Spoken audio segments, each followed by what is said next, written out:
Hi all, NeoElph here to discuss the seventh Hermetic principle, the principle of gender. Firstly, my apologies to all that have been following this series, as you've had to wait for many months now for me to finally release the last of the seven.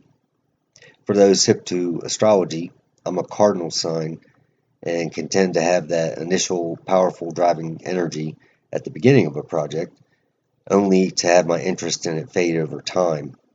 That's my excuse, at least, for the delay.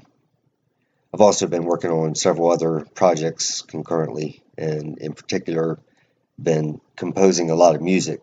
So if you're into some experimental, spacey, soundtrackish aural oddities, you might could check out some of my sounds here on YouTube or Bandcamp, SoundCloud, or my website, NeoElph.com. So let's get right into the Hermetic principle of gender, the seventh.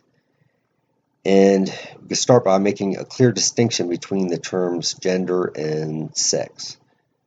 The simplest way to put it, I think, is that where sex would apply to only the physical plane, gender would apply to all the planes.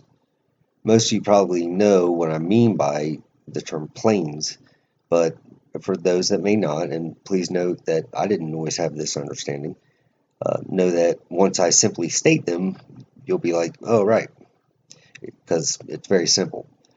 I'm going to use the model of 4, but note that there are models of 3, of 7, and others, which I think they just make different distinctions or separations at different points.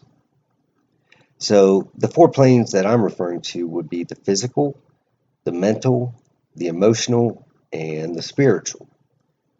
These planes could correspond to, and maybe you might want to reference my vid on the Hermetic principle of correspondence, but they would correspond to the 4 worlds of the Kabbalistic tree of life, also to the elements, earth, air, water, fire, or the alchemical model of 3, actually, mercury, sulfur, and the salt. They could correspond to the Western zodiac signs, even of Capricorn, Libra, Cancer, Aries. And we could make many other associations. So, straight from the Kyballion, quote, gender is in everything. Everything has its masculine and feminine principles. Gender manifests on all planes, end quote, the Kyballion. So let's start with the physical plane. The physical differences between men and women are manifest in an obvious manner that we can easily see.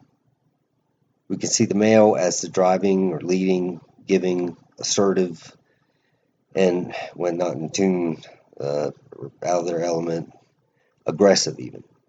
We could see the female as having the attributes of being receiving, submissive, or passive.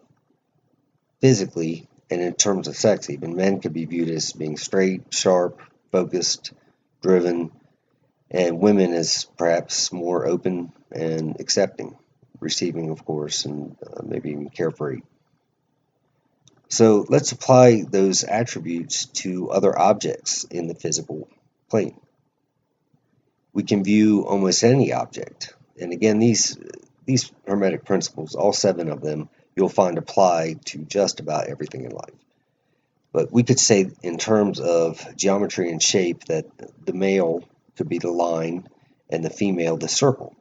Or, and I'm just using a different mini model here, the male could be the square and the female the sphere.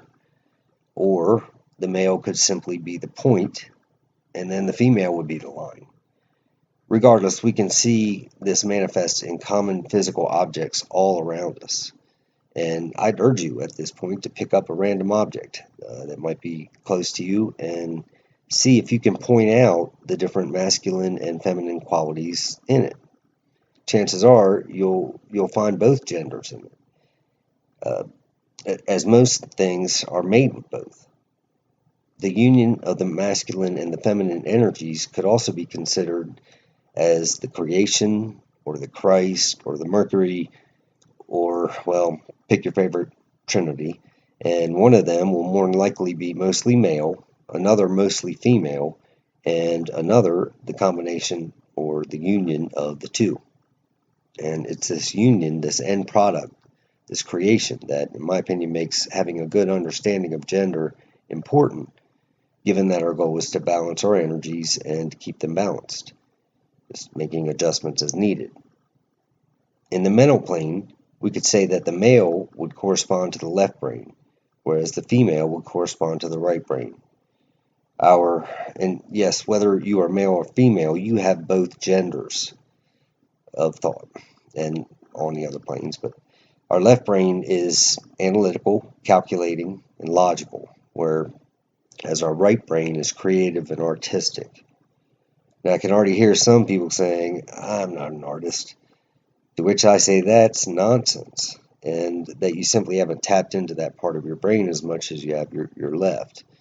Others may be the opposite even, but the same concept would apply, because we all have both. The male mind sees the details, but not the whole picture. The female mind sees the big picture, but can miss some of the details. Hence, both forces are required within all of us. In the emotional plane, we could say that females, or our sacred feminine, exhibits more emotion in general than our sacred masculine does. However, we could also view anger as being a masculine emotion and sadness, for example, as a feminine one.